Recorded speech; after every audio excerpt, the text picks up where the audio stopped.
এক মহা শক্তিশালী অস্ত্র হাতে পেলেন রিসেপ তাইয়েপ এরদোয়ান। এর ক্ষমতা শুনলে যে কারো চোখ কপালে উঠবে। তুরস্কে বসে এই অস্ত্র দিয়ে আঘাত হানা যাবে এশিয়া, ইউরোপ বা আফ্রিকার যে কোনো প্রান্তে।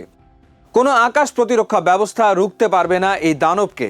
বিশ্বের বাঘা বাঘা সব প্রতিরক্ষা বিশেষজ্ঞদের নজর এখন এই অস্ত্রের দিকে। এরদোয়ান বুঝিয়ে দিলেন বিশ্বজুড়ে সামরিক শক্তির যে মহড়া চলছে সেই খেলায় ভালোভাবেই আছে তুরস্ক। দর্শক, দানবাকৃতির এই অস্ত্রের নাম ইয়েলদিরিমহান, তুর্কি ভাষায় যার অর্থ বজ্র। এটি কোনো সাধারণ মিসাইল নয়, এটি তুরস্কের তৈরি প্রথম আন্তঃমহাদেশীয় ব্যালিস্টিক মিসাইল বা ICBM। এর গতি শব্দের চেয়ে 25 গুণ বেশি।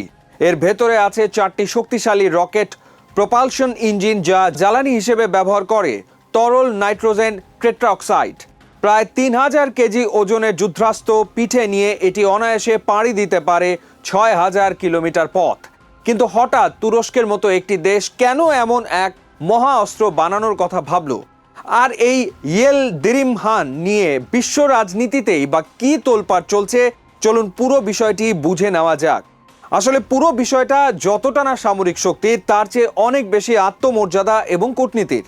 প্রতিরক্ষা বিশেষজ্ঞরা বলছেন তুরস্ককে এখনই কোনো তাৎক্ষণিক নিরাপত্তা হুমকি মোকাবেলার জন্য এই ICBM ব্যবহার করতে হবে না।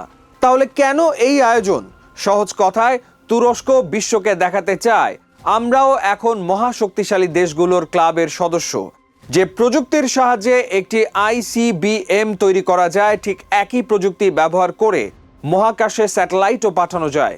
তুরস্কের একটি নিজস্ব বেসামরিক স্পেস প্রোগ্রাম রয়েছে যার নাম ডেল্টা ভি।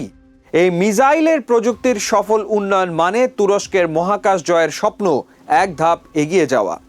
দর্শক, এই মিসাইলের ঘোষণা এমন এক সময় এসছে যখন মধ্যপ্রাচ্যের পরিস্থিতি বেশ উত্তপ্ত।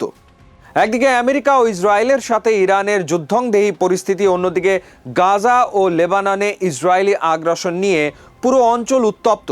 এমন পরিস্থিতিতে তুরস্কের চিরবৈরী দেশ ইসরায়েলের কিছু নেতা, যেমন সাবেক প্রধানমন্ত্রী নাফতালি বেনেত, প্রকাশ্যেই তুরস্ককে নতুন হুমকি হিসেবে চিহ্নিত করেছেন। এরদোয়ানও ইসরায়েলের কর্মকাণ্ডকে রক্তাক্ত গণহত্যা বলে তীব্র সমালোচনা করে আসছেন। তাহলে কি ইসরায়েলকে ভয় দেখাতেই এই ইয়েলদিরিমহান?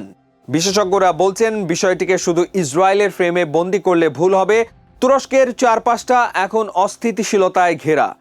সিরিয়ার গৃহযুদ্ধ, ভূমধ্যসাগরের সীমানা নিয়ে দ্বন্দ্ব, ইরাকের অস্থিরতা এবং সম্প্রতি ইরান ও ইসরায়েলের মিসাইলের মহড়া, সব মিলিয়ে তুরস্ক বুঝতে পেরেছে যে শুধু ন্যাটোর ওপর ভরসা করে বসে থাকলে চলবে না।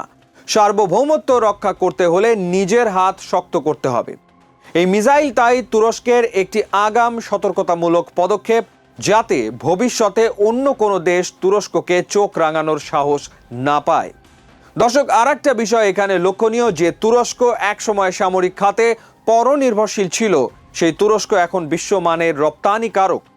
আজ থেকে 4 দশক আগে 1985 সালের দিকে তুরস্কের প্রতিরক্ষা ব্যবস্থা ছিল মূলত বিদেশি আমদানি নির্ভর। আমেরিকা বা ইউরোপ অস্ত্র না দিলে তাদের হাত গুটিয়ে বসে থাকতে হতো। সেই পরনির্ভরশীলতার শিকল ভাঙতেই তুরস্কের প্রতিরক্ষা মন্ত্রণালয় নিজের পায়ে দাঁড়ানোর দীর্ঘমেয়াদী পরিকল্পনা হাতে নেয়। আজ সেই চেষ্টার ফল সারা বিশ্ব দেখছে। 2025 সালে তুরস্কের সামরিক সরঞ্জাম রপ্তানি পৌঁছে গেছে রেকর্ড $10 বিলিয়ন। তাদের তৈরি বায়রাক্তার TB2 ড্রোন এখন বিশ্বের অন্যতম জনপ্রিয় যুদ্ধাস্ত্র। ইউক্রেন থেকে শুরু করে বাংলাদেশ, কাতার, সংযুক্ত আরব আমিরাত ও জাপানের মতো 30টিরও বেশি দেশ এখন তুরস্কের তৈরি ড্রোন কিনছে। ন্যাটো জোটের দ্বিতীয় বৃহত্তম সেনাবাহিনী রয়েছে তুরস্কের।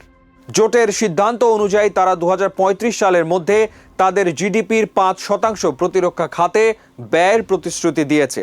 ফলে সামরিক প্রযুক্তিতে তাদের এই উত্থান আসলে ন্যাটোর দক্ষিণ সীমান্তকেও শক্তিশালী করছে।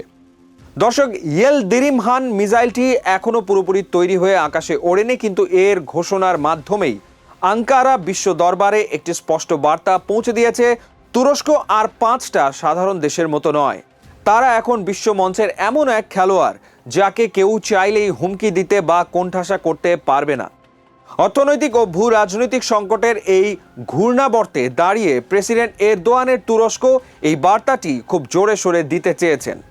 তুর্কি বজ্র তাই শুধু একটি মিসাইলের নাম নয়, এটি মূলত তুরস্কের পরাশক্তি হয়ে ওঠার তীব্র আকাঙ্ক্ষার প্রতীক।